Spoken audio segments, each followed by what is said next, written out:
Ya inilah bapak-bapak ya masih pro kontra ya. Jadi biarlah pro kontra saja, tidak usah diputuskan. Oh lebih baik menyendiri, janganlah. Oh lebih baik berkumpul, jangan. Biar begini wes.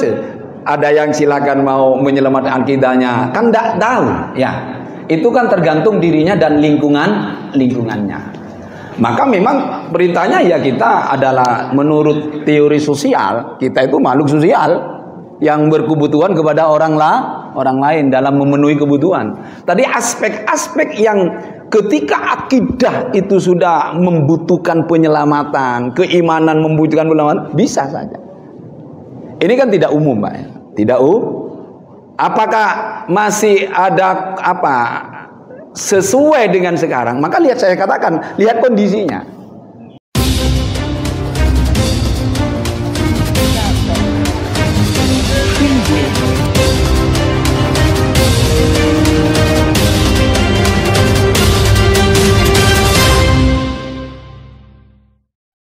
Assalamualaikum warahmatullahi wabarakatuh. Ala ma nawaina wa nawa salafus salih wal hadirin al-fatihah. A'udzu billahi minasy syaithanir rajim. Bismillahirrahmanirrahim. Alhamdulillahirabbil alamin. Ar-Rahmanir Rahim. Maliki yaumiddin. Iyyaka na'budu wa iyyaka nasta'in. Ihdinas siratal mustaqim, siratal ladzina an'amta 'alaihim ghairil maghdubi 'alaihim waladdallin. Tema yang ada di hadapan bapak-bapak ini ya tema yang apakah masih sesuai dengan zaman ini? Apakah masih ada relevansinya dengan zaman sekarang ini? Yaitu tentang uzlah, memencilkan diri, menyendiri di zaman fitnah.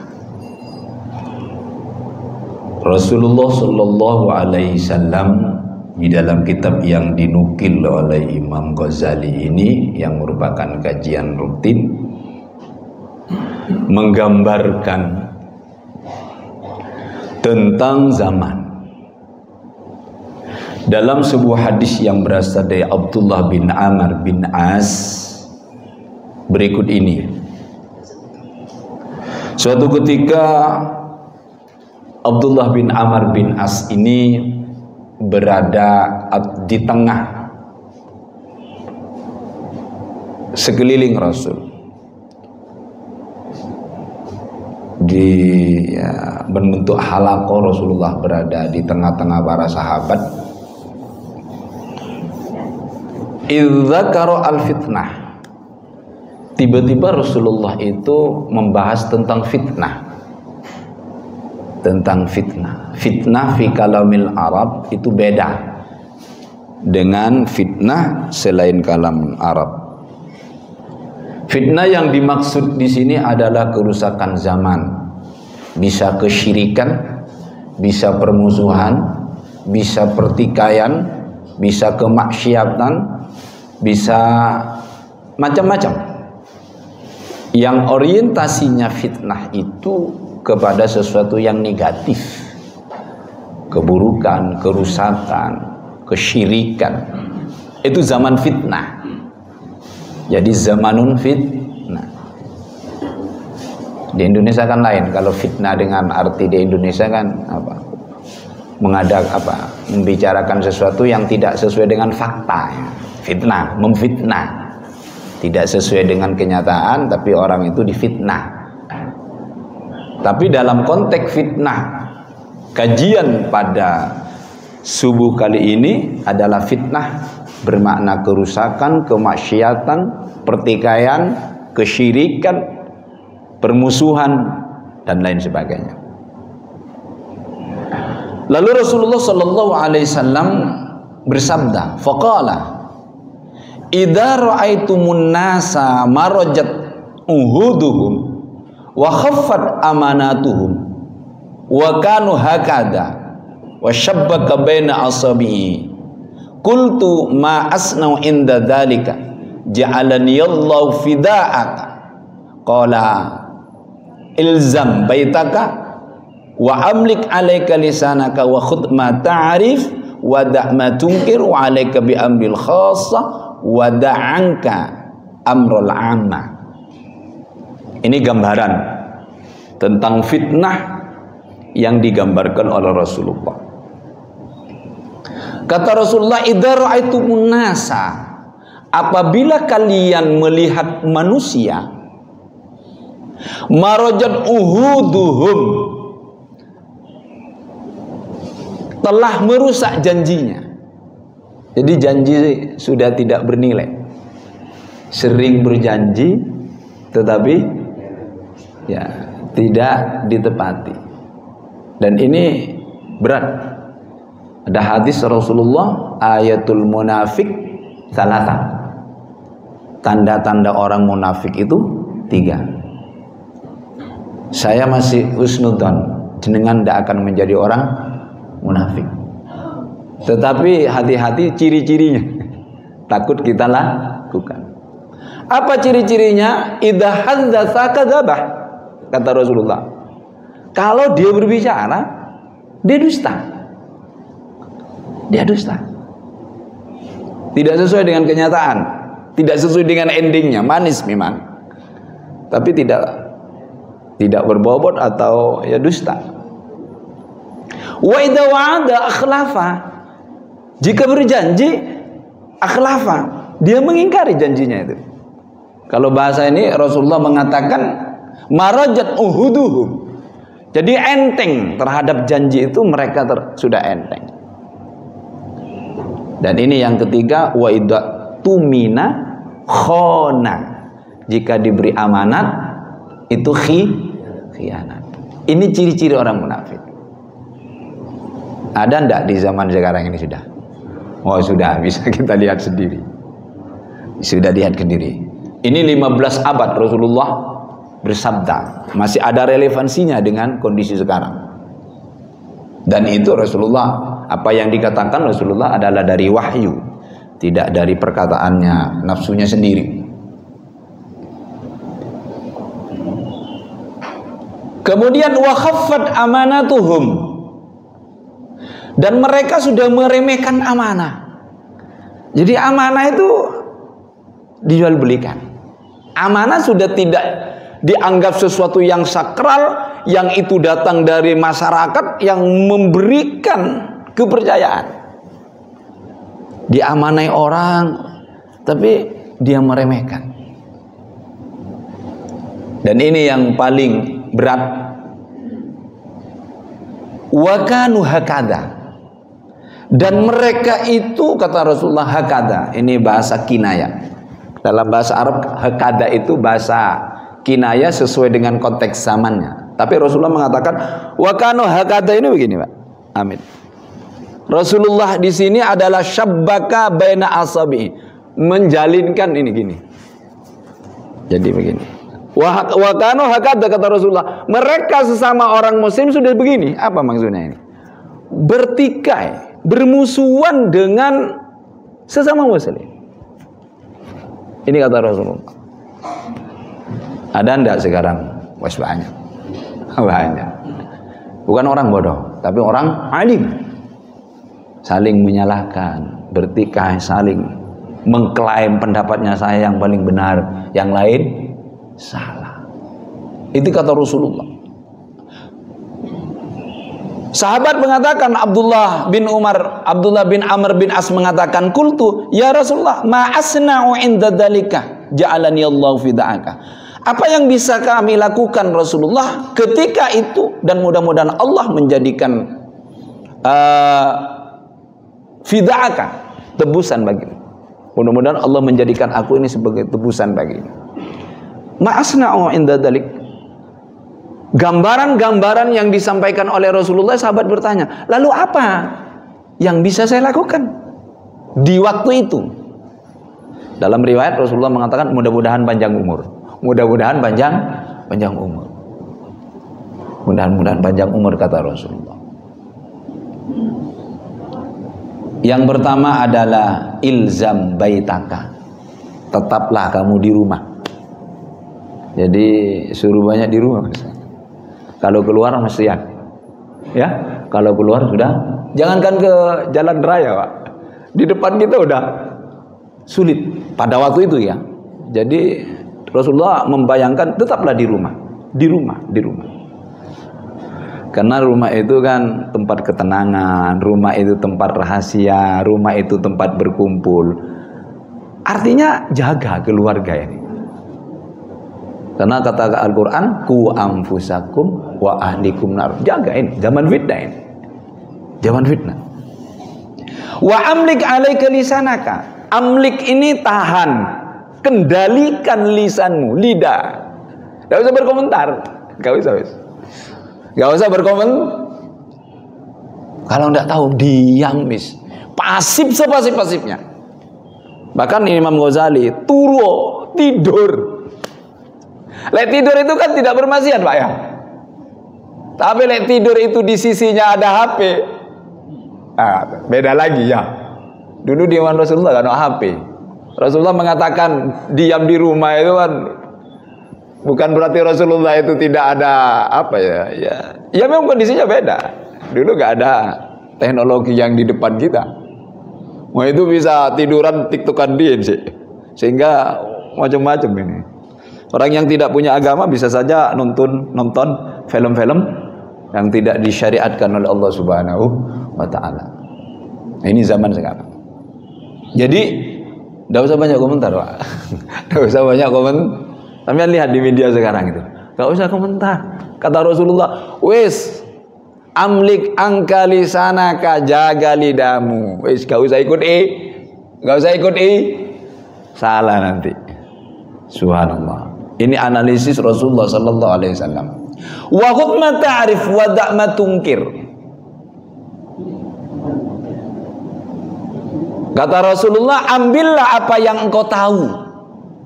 Ya, sepengetahuan kita itulah amalkanlah. Kita pegang apa yang menjadi keyakinan kita, yang menjadi kebiasaan kita, wis itu pegang. Wada' dan tinggalkan, kata Rasulullah, angka darimu. Wada' ma tungkir. Tinggalkan apa yang menjadi ingkar di hatimu. Lek sampean tidak setuju, lek tidak sepakat, ya sudah. Tidak usah berkomentar. Wis, da' ma tungkir. Ini sudah zaman fitnah. Wa alaika bi ambil khas. Kalau bahasa saya, uruslah keluarganya sendiri. Jangan sampai masuk dalam perdebatan. Jangan masuk ranah-ranah yang seperti sekarang ini.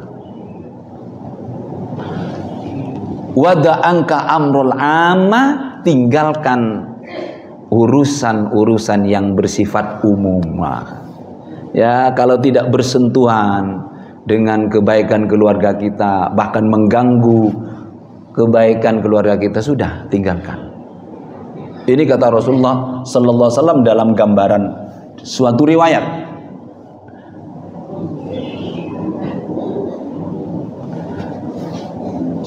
Dalam riwayat lain disebutkan, di sini disebutkan, dzaka ayyamul harji, itulah zaman kekacauan.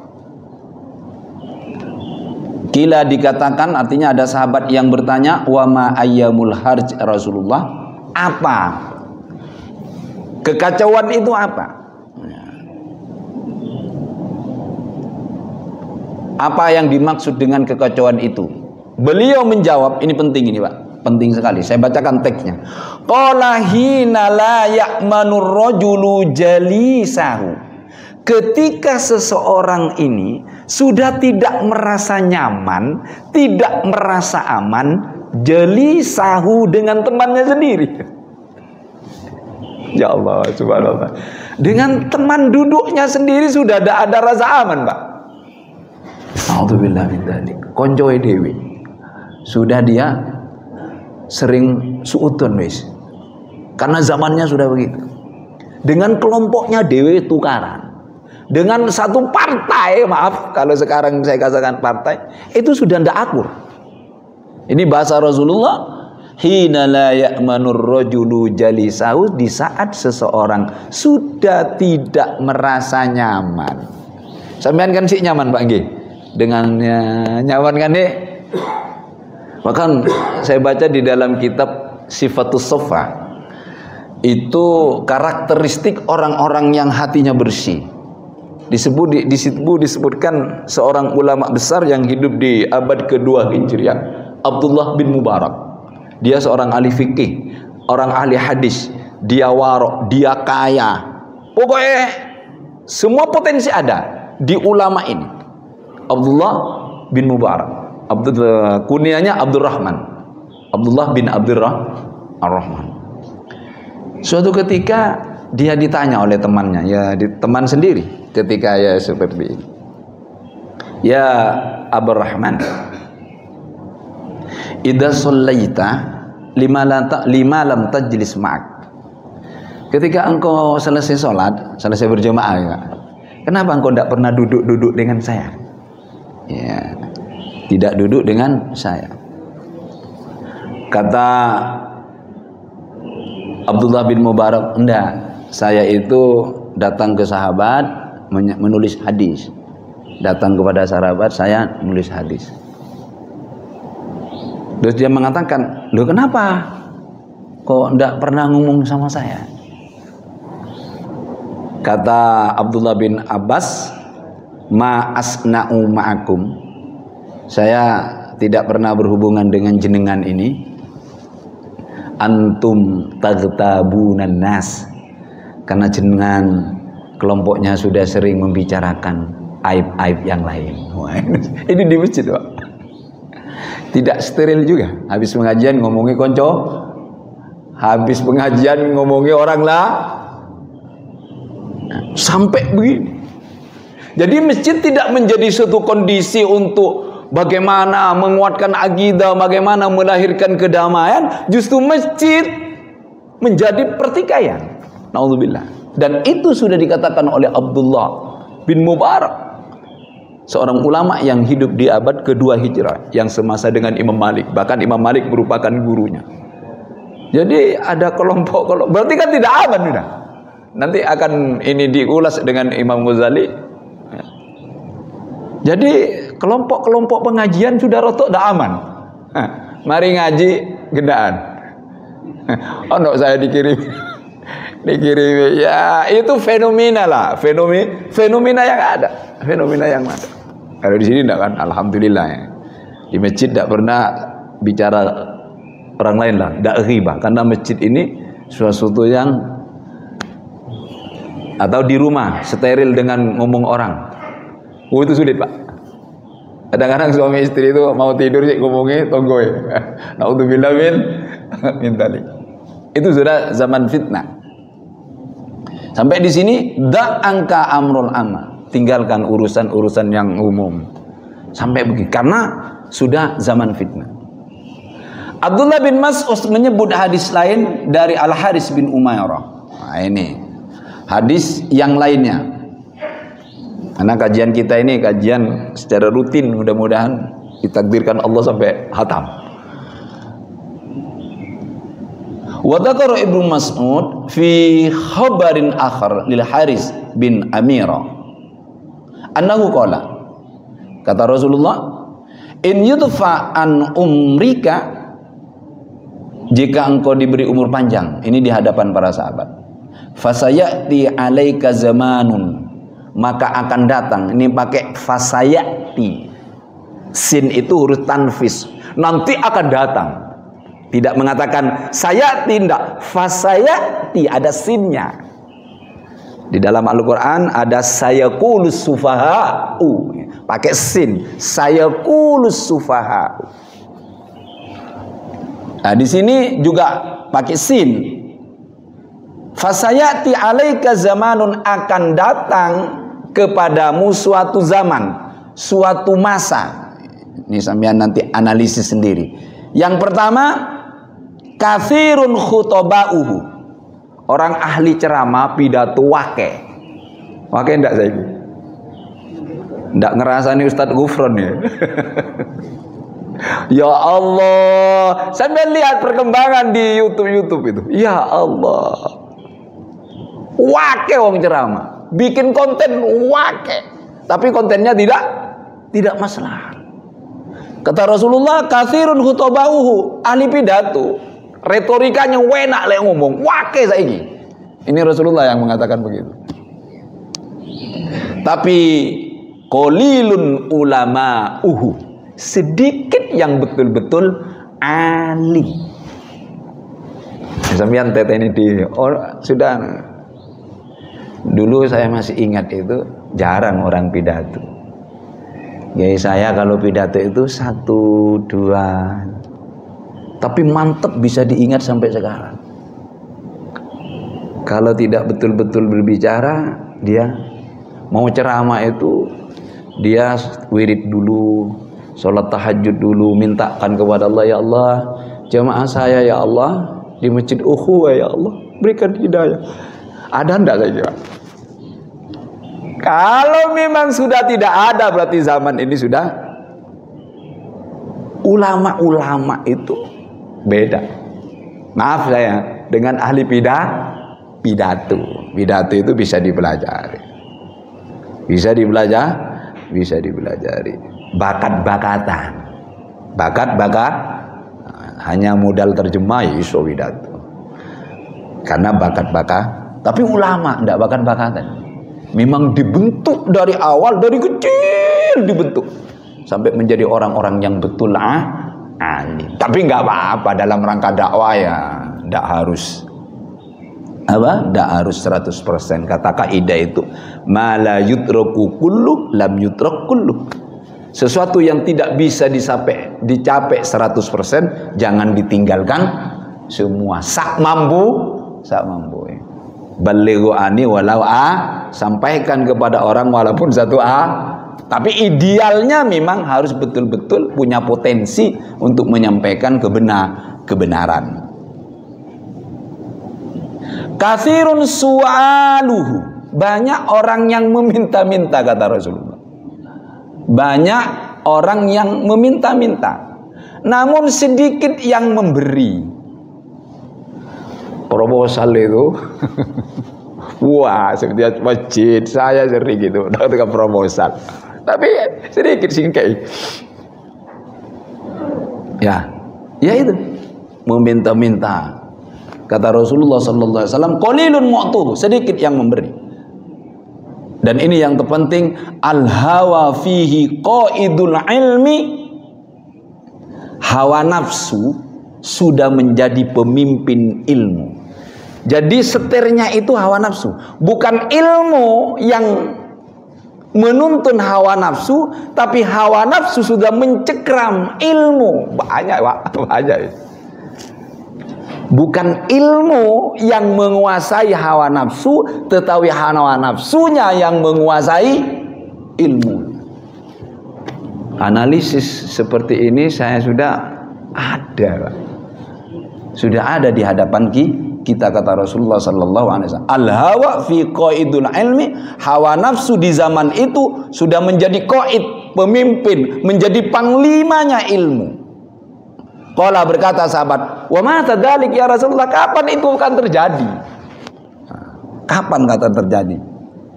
Yang pertama, idza ummiyat as-salatu, salat sudah mulai dientengkan atau ditinggalkan.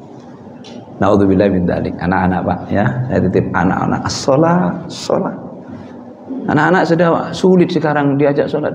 Sholat nak, tapi kalau main ini, masya Allah. Wahai bapak sebagai orang tua, ibu sebagai orang tua, sholat nak, sholat. Pokoknya nyuruh, sholat 5 waktu. Anak-anak saya itu kadang-kadang TPQ itu yang sudah besar-besar, sudah sholat asarnya anak, belum, tapi sudah berangkat ke TPQ, tak suruh sholat. Ayo siapa yang belum sholat? Banyak gak sholat itu. Ya Allah, kok enggak sholat nak? Berangkat ke TPQ gak sholat asar. Saya cek itu, yang belum sholat adik-adik yang sudah balik ini banyak deh Pak. Duh, ini kan bahaya. Jangan-jangan orang tuanya nggak nyuruh. Enak jamaah anak, maaf Pak, harus banyak nyuruh sekarang. Disuruh saja anak kita, ya Pak. Disuruh anak kita, ya. Lebih asik main dengan gamenya. Fakta. di lapangan begitu. Sehingga bapak-bapaknya sudah datang ke rumah itu, Ustaz, anak saya itu sulit sholat Ustaz. Loh, orang tuanya sudah mengatakan, SMP kelas 2, sulit Ustaz, tolong Ustaz. Saya panggil lah. Merasa ini satu, sak nakal-nakale anak Pak, jangan sampai meninggalkan sholat. Dalam sholat itu banyak doa as-sholat itu, ya, sholat. Rabbi firli, ya, warhamni, ya Allah, wajburni, warfa'ni, warzuqni, wahdini, wa'afini. Kalau tidak dibaca dalam sholat, gak mungkin ini di luar sholat. Jaranglah kita baca di luar sholat. Artinya nakal bagaimanapun, si dungu nang Gusti Allah itu, Rabbi firli. Tapi kalau sudah tidak sholat, lewat apa? Lewat apa hubungan yang intens dengan Allah? Kalau bapak udah bukan tingkatnya disuruh, bukan tingkatnya disuruh, bukan sholat wajib, sudah memperbanyak sholat sunnah. Karena umur kita, sering saya katakan, umur kita itu pendek Pak, 63. Baina sittin wa sab'in kata hadis, antara 60 dan 70. Maka harus cari amalan yang berbobot, amalan yang kualitasnya itu adalah besar, seperti berjamaah. Itu poinnya besar. Ngaji seperti ini poinnya besar. Jangan yang tidak afdoliyah. Sholat tepat waktu poinnya besar. Kadang-kadang kita kan Ustaz, kan masih waktunya banyak lah. Boleh tidak ada larang selama ada waktu, tapi poinnya kecil. Poinnya yang besar itu awal waktu, jika tidak ada sesuatu yang memang mendesak. Seperti kita kerja di pabrik, kan tidak bisa awal waktu Pak, ya. Di sini ini Pak, Ustaz, izin apa? Pak Mandur, izin sholat duhur. Tidak bisa. Itu kan ada keringanan lah. Tapi kalau yang sudah masa pensiun kayak saya ini, sebelum duhur sudah datang, kerja apa? Sudah menunggu kematian. Tidak kerja ya sudah kerja, sudah banyak munajat kepada Allah. Artinya ketika kita sudah menghadap Allah, maka kedekatan kepada Allah itu semakin harus ditingkatkan. Kedekatan kepada Allah, ya kita sama-sama memberikan anak. Watawa sobil haqqi watawa, ya belum tentu Ustaz juga. Kadang capek Ustaz, tadi mau terlambat. Anak tadi malam ngaji, si mutola'ah, sholat sudah kesini. Mata dzalika qala wa kubilat ar-risyad. Masalah ini sudah ini. Wa kubilat ar-risyad, berbagai uang sogoan diterima. Ono ndak kayak gini. Jadi untuk masuk apapun, untuk menjadi apapun, pelicin sekali. Untuk data pilkada, untuk jadi presiden. Laisal fulus mamfus. Ya ada uang, mamfus. Mau calon pilkada, tidak punya uang 1% pun, dia kalah Pak. Ya faktanya lah di lapangan, ya faktanya semua dari Allah. Tapi prosesnya kudu ono prosesnya begitu.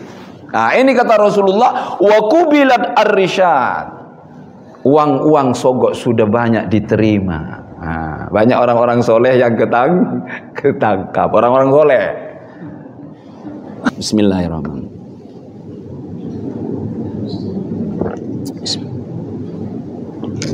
Assalamualaikum warahmatullahi wabarakatuh. Waalaikumsalam. Mudah-mudahan saya tidak salah. Ustaz tadi disampaikan menyendiri ya. Sekarang di era modern ini mungkin rasanya tidak mungkin untuk kita menyendiri. Kemudian di satu sisi dalam Al-Quran itu kalau kita menyendiri bagaimana kita misalnya zaman kerusakan, kita diminta perintah dalam Al-Quran bahwa kita juga harus saling menasihati. Itu perintah dari Al-Quran ya. Kemudian juga selain itu juga di dalam hadis adalah orang yang baik itu adalah orang yang bermanfaat buat orang lain. Nah, ini kira-kira pandangannya Pak Ustaz bagaimana ini? Kelihatannya kok agak ini ya. Iya.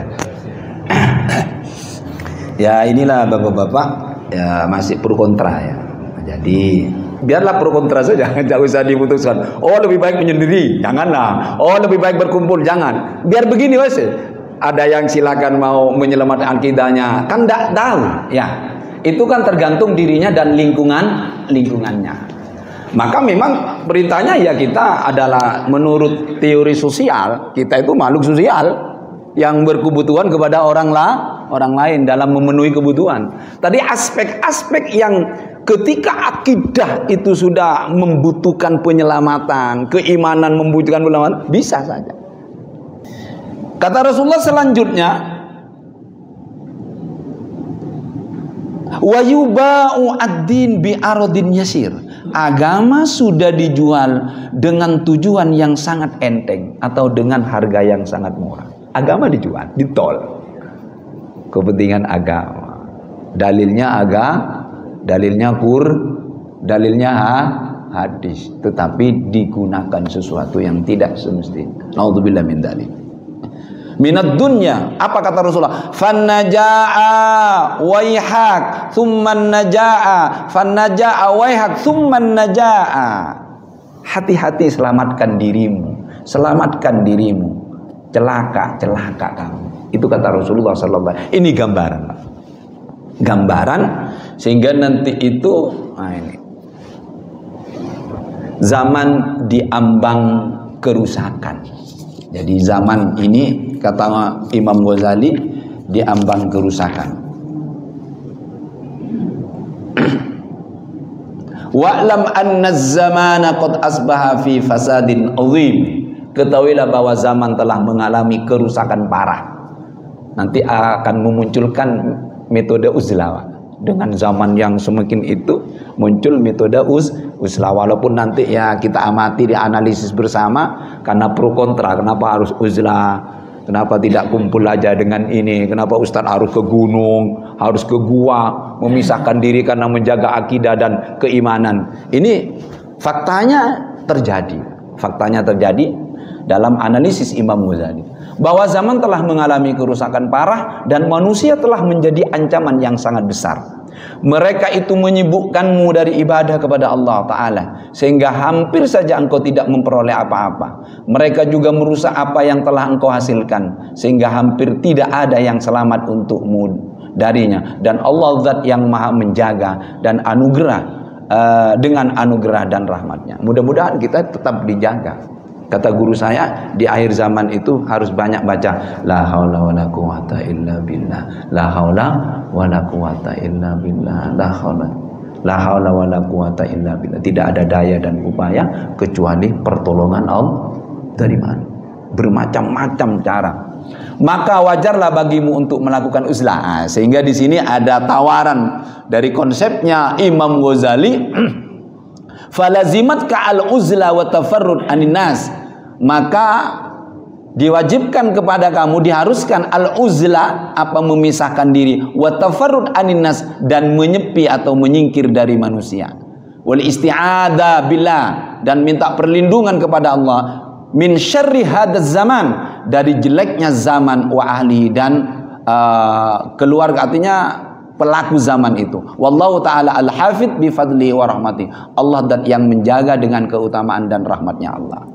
Sehingga dan inilah kemudian latar belakangnya tadi gambaran-gambaran Rasulullah dan juga dilakukan oleh Imam Ghazali, sehingga muncul nanti adalah uzlah. Nah, gimana uzlah ini? Ya, nanti kita bahas. Pengertian uzlah, ta'azzal atau anisyai, yang artinya menghindar dari sesuatu atau meninggalkan. Mengasingkan diri atau beruzlah bukan untuk menghindari hal-hal yang baik, tetapi untuk menghindari dari hal yang buruk, maka merupakan suatu yang wajar untuk dilaksanakan. Uzlah adalah membebaskan diri dari masyarakat menuju kehadirat Allah. Urgensi uzlah dalam proses suluk atau jalan menuju Allah dapat dilihat dari manfaat yang diberikan pada setiap orang, tidak sama ya, yang menjalankannya. Terbebasnya seseorang dari berbagai kesibukan duniawi menjadi kesempatan untuk mendedikasikan diri dan seluruh waktunya untuk beribadah kepada Allah secara total. Jadi ini uzlah, ya menyingkirkan diri, ya menyingkirkan diri atau menyendiri.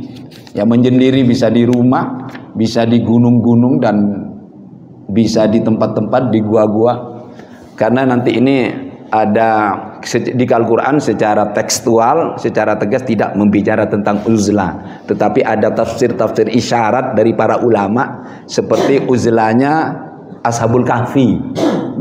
Ashabul Kahfi yang dipaksa untuk menyembah berhala, beriman kepada raja, sehingga lari ke sebuah gua. Nah, itu kan isyaratnya ada untuk menyelamatkan akidah.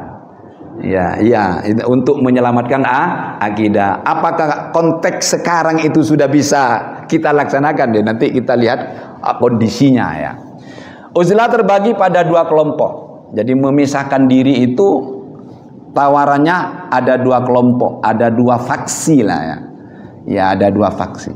Yang pertama, rajulun la hajata bil khalqi ilaihi fi ilmin wa bayani hukmin fal aula bi hadzal rajul atafarrud anin nas fala yukhalituhu illa fi jum'atin aw jama'atin aw 'idin aw hajjin aw majlisi ilmin bis sunnah aw hajatin fi ma'siyati fi ma'isyatin la budda min dalika wa la yu'raf wa illa fayuwari syakhshahu wa zalga wa yalzam maskanahu la ya'rif wa la yu'raf. Ini yang pertama.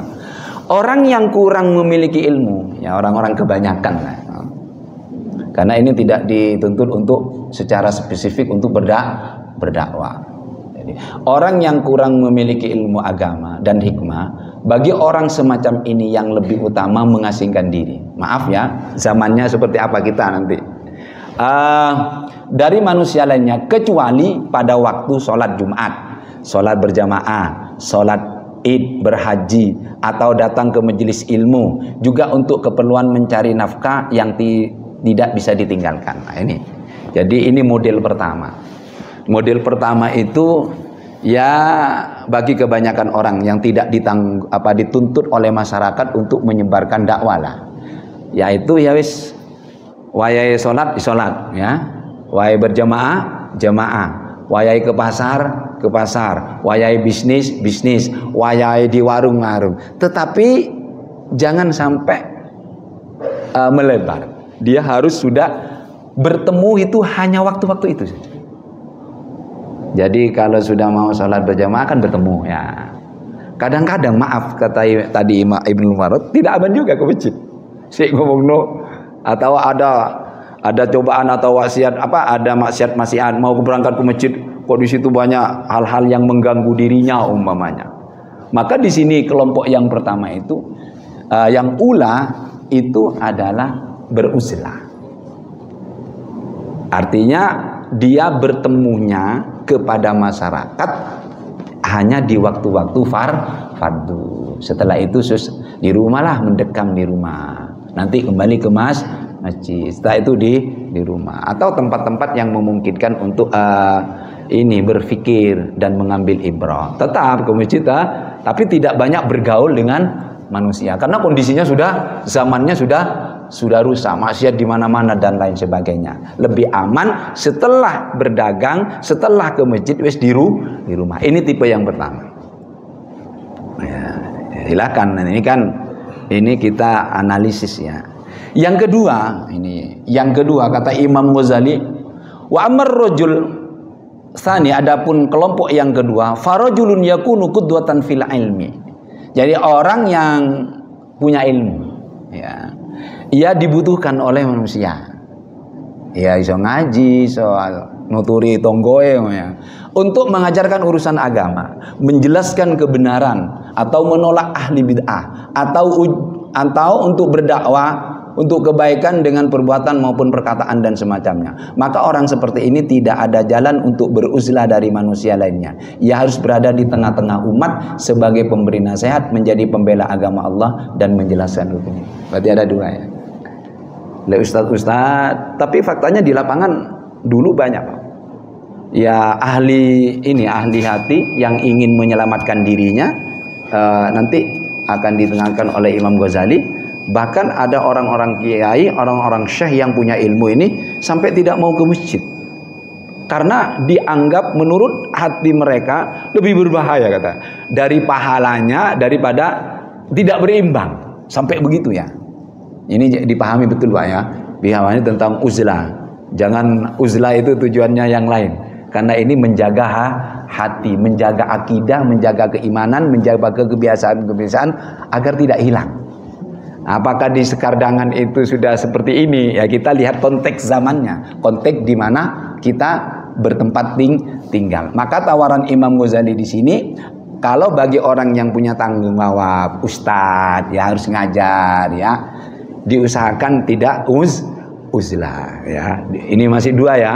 Nanti banyak kita kajian karena ini sudah syuruk. Jadi ada 2 tipikal ya. Kalau memang kita secara umum ini terganggu bergaul dengan masyarakat, sudah ada usaha metu teko omah wis. Tapi ketika ke masjid ya ke masjid, ketika sholat id, ketika ke pasar. Tetapi dia lebih ilzam baitaka, lebih banyak di rumah. Nah, zaman seperti apa Ustadz? Ya kita analisis sendiri. Apakah sekarang sudah wayai? Ya Bu, kita lihat kondisinya. Jadi ini nanti masih materinya banyak. Maka bab uzlah ini betul-betul hati-hati, jangan sampai disalah gunakan. Kok enggak ke masjid? Uzlah saya. Ya uzlah ya. Kalau uzlahnya selamat, ke masjid kok lebih mudarat, mungkin masih bisa. Nah, kan ini kan anjuran, sholat berjamaah itu anjuran, kan begitu kan?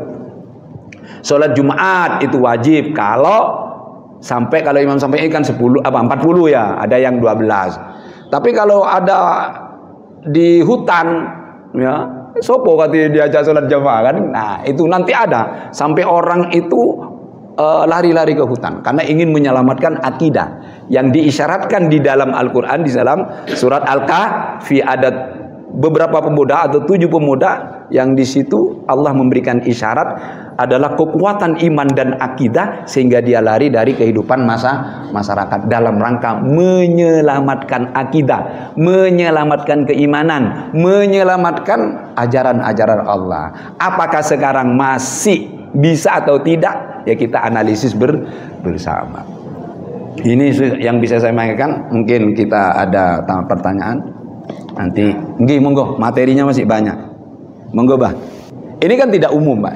Tidak apakah masih ada sesuai dengan sekarang? Maka saya katakan, lihat kondisinya.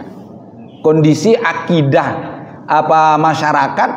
Kalau di sini umpamanya masyarakat sudah betul-betul maksiat, sudah dikuasai oleh sebuah hegemoni yang bisa mungkin kita menyelamatkan. Maka ya perintah untuk bersama memberikan manfaat itu iya. Ulama harus makanya tadi ada tawaran-tawaran ya, tawaran-tawaran. Ya tidak memungkinkan, ya kan enggak tahu Pak. Ketahanan seseorang, orang yang ahli memelihara hatinya enggak tahu. Ada kadang yang memang ingin menyelamatkan. Nanti akan ditanyakan oleh kenapa kamu kok uzlah? Katanya sahabat ini, kata ulama ini, saya enggak kuat. Saya enggak kuat berkumpul dengan orang lain. Inilah nah, kan beda. Maka nanti itu kasuistik, tidak bisa digeneralkan, Pak. Tidak bisa digeneral karena perintah kita banyak memberikan manfaat. Ustadz harus memberikan ajaran gitu. Tapi di saat-saat kondisi zaman yang sudah puncaknya tadi, ya ketika di zamannya pra Isa, yaitu zamannya Ashabul Kahfi, itu sudah dibunuh kalau orang yang berakidah. Sehingga untuk menyalakan akidahnya dia ke gunung, lalu diberi dengan Allah ditidurkan 309 tahun. Allah akan memberikan inilah pemuda-pemuda yang semangat menjaga akidah. Ya kita lihat aja Pak ya. Apakah saya itu sudah cocok ini Ustaz? Ya lihat kondisi keadaan kita. Tapi nanti ada tawaran yang adil, ada tawaran yang mutawasid dari Imam Ghazali. Wis ngene ae kata Imam Ghazali ini. Wis kon berkumpul ae. Ya, berkumpul. Nah, ini yang jaga. Hatinya dijaga, keluarganya dijaga, lingkungannya dijaga. Wis lah, kumpul bersama. Ini tawaran Imam Ghazali ya. Kumpul bersama orang banyak. Karena kamu akan memberikan kebaikan. Zaman itu sudah begini, Pak. Zaman itu ya ada baik, ada buruk. Tetapi bagaimana kondisi keimanan kita, ada yang memang gak kuat, dia hijrah. Iya kan Pak ya? Ada yang gak kuat, dia hijrah. Ya, salah satu Rasulullah bukan tidak kuat Rasulullah karena kondisi di Mekah saat itu sudah tidak kondusif sehingga Rasulullah pindah Muhammad ke Madinah. Mungkin di situ kamu bisa membentuk sebuah masyarakat ya. Ya lihat kondisi nih Pak, lihat kondisi. Nah, tapi ada tawaran lihat kondisi. Ustadz kok enggak ngaji? Saya uzlah Pak ya, beda lagi. Insya Allah Pak. Makanya memahami uzlah ini harus hati-hati ya. Jangan dijadikan alasan tidak kumpul ke istrinya. Kenapa? Saya uzlah saja ya. Ini kurang. Insya Allah seperti ini. Maka nanti pembahasan tentang uzlah ini agak banyak karena ini hati-hati, takut disalah pahami. Karena secara teks, secara sore dalam Al-Quran tidak ada ada teksnya beruzlah kamu ndak. Tapi cerita-cerita seperti Ashabul Kahfi, seperti Nabi Ibrahim juga berhijrah dan Nabi Muhammad sebelum Nabi Muhammad sebelum datangnya Islam sudah senang menyendirikan. Ada masjid dulu ya di gua, karena masjid itu bahkan masjid di masa Rasulullah belum sempat ke masjid. Karena takmirnya bukan keluarga Rasulullah. Takmirnya Abu Jahal. Rasulullah sholat di emperan Masjidil Haram ditumpangnya kotoran.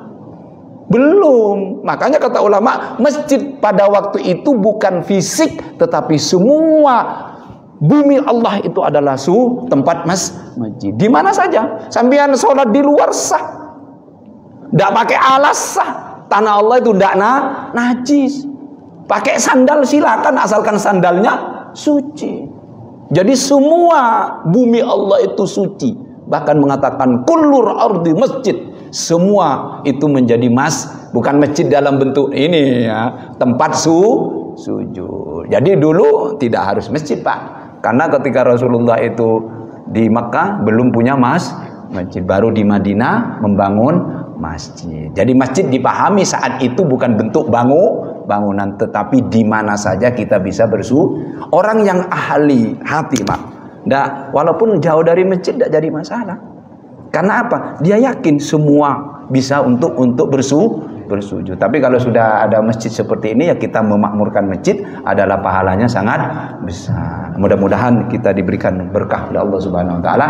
Ilmu yang kita pelajari ini sedikit demi sedikit membuat kita dekat kepada Allah Subhanahu wa taala. Aku qali hadza fastaghfirullahal azim. Bismillahirrahmanirrahim.